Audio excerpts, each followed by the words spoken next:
अलावा जो दूर दराज से ग्रामीण इलाकों से आए हुए बुजुर्गों, दोस्तों और दूर बैठकर सुनने वाली मेरी माँ और बहनों, हम यहाँ क्यों जमा हुए हैं किसी को बताने की ज़रूरत नहीं है। लेकिन जब इधर उधर नज़र पड़ती है तो आज हमें खुशी का माहौल हमारे गांव में नज़र आ रहा है। ख़ास तौर से हमारे दरमियान में परशुराम जी मदेरना की पोती हमारी बहन दिव्या मदेरना, जिनको मालिक ने बड़ी खूबियों से नवाजा है, वो हमारे बीच में तशरीफ फरमा है।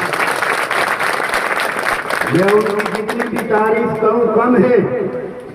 आज के जमाने में मीडिया का दौर है, हम सब सुनते हैं कि मालिक ने उनको क्या खूबियों से नवाजा है।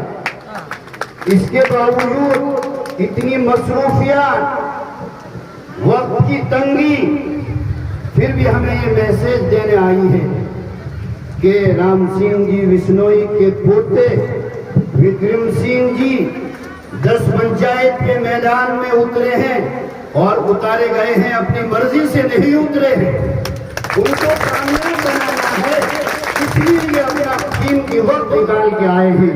इसके अलावा हमारे क्षेत्र के एमएलए और साबिक एमएलए और बहुत से कांग्रेस के पदाधिकारी, सारे लोगों का मैं नाम नहीं जानता, मालिक उन सब से इस क्षेत्र के अंदर काम ले।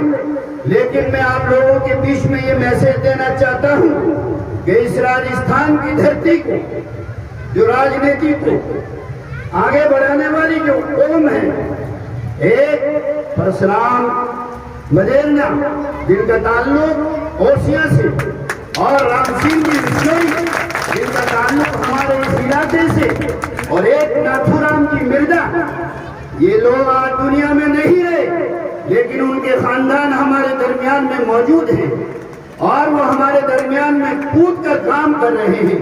लेकिन उनकी हिम्मत में बढ़ेगी, बातों से नहीं बढ़ेगी।